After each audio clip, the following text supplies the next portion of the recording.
Okay? And for you as a listener, wow. Sit back, relax, and feel like you're an active part of what's going on around you. How you can help, again, let us know. Or if you go somewhere and they say, well, gee, we don't really know anything about it, how do we find out more?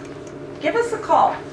You can call me, you can call ALOHA, and we'll set up a presentation just like we're doing for you guys today. Basically, I can advocate. I've been in the field for 24 years. I'll knock on wood, I still have normal hearing. So as much as I know, I cannot put myself in the shoes of my patients that don't function with normal hearing. So it's got to be those of you that need the technology, along with maybe your family going, wow, you know, he uses a loop for the television at home. My God, it's incredible. TV volume's down. Heck, I can go to bed now. And the TV volume's all the way down, and he can stay up and listen, and it doesn't keep me awake. Some of the home loops come with little microphones. You can use them as a one-on-one assistive device. I think it takes a lot of push from those of us that are well educated in the field of hearing, but who really needs to stand up and make themselves known are those of you with hearing loss. There's a sort of picture from our website. We're at 4001 East Fort Lowell, and we're here to stay. And with your help, we will continue to stay, continue to educate, and you know, maybe we can have Raytheon as an active part of this looping project and do some more community good. There's at least 400,000 in Arizona, and a big, big chunk of it here in southern Arizona, especially with the older population, because hearing loss tends to be a little more prevalent. I think at this time I'm going to stop and open it up for questions. If anybody has questions, then we'll shut the down and pull out. We've got an FM conference mic with its receiver and neck loop. Yes, okay.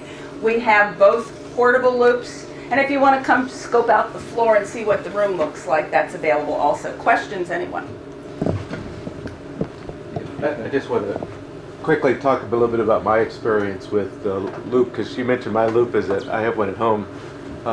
First off, the first thing I did that she didn't mention, I actually have a cell phone, and you can get a loop that plugs into your cell phone. Nokia does that, the Nokia brand. And so you can actually wear a loop around your neck and have your cell phone, a little microphone. And the nice thing about that is the way the telecoil loops that she didn't mention is it shuts off the microphones. So it basically makes it an earplug. And you get sound radiated into both ears. And so from a cell phone perspective, which is horrible for me, just is horrible for me, because my frequency loss is exactly where the cell phone amplifies. So, which is horrible. So that's a nice feature. But the other thing I did was she sold me a loop system for my home use. I said, well, heck, let's go try it. This looks like fun. And so what I did, I hooked it up, and what I did was I ran it around the ceiling, because I have brick walls and tile floor. I mean, I wasn't going to bust into all that, so we were going to repaint the walls anyway, so I kind of just carved into the wall and then caulked it and ran it down through the back of the wall.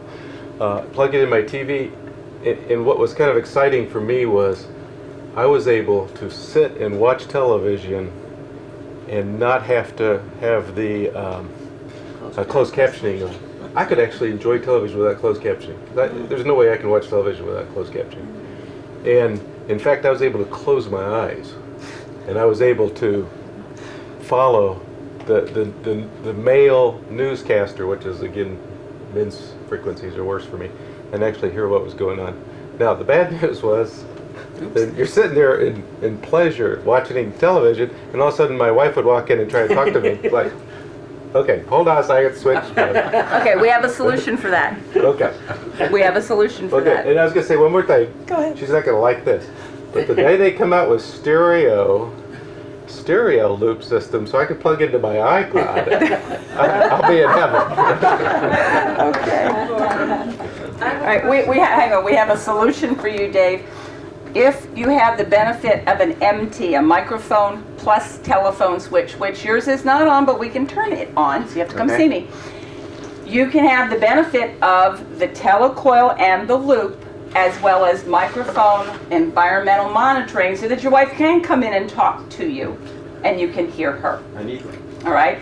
So there is the capability, and again, most of the higher end digital signal processing hearing aids allow for the microphone and the telecoil to be on.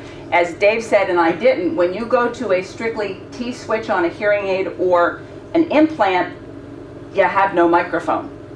One of the drawbacks that people used to say about using FM and other devices was the telecoil works great for the FM, but when I open my mouth, I can't hear myself talk. I don't know how loud I'm talking because the microphone of the hearing aid was off. Most newer hearing aids allow a microphone plus telephone position, so we can fix that. Update on cell phones.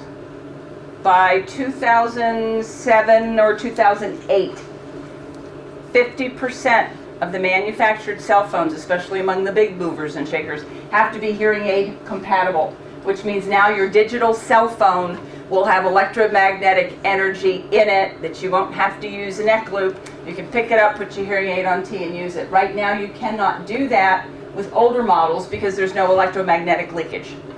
I know that Verizon has a couple models.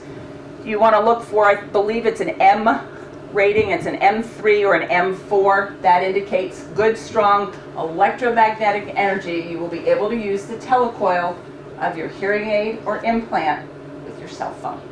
On behalf of the Adult Loss of Hearing Association and the two Dons I brought with me, I'd like to say thank you very much for your time and attention. This was really exciting for us to do. Thank you.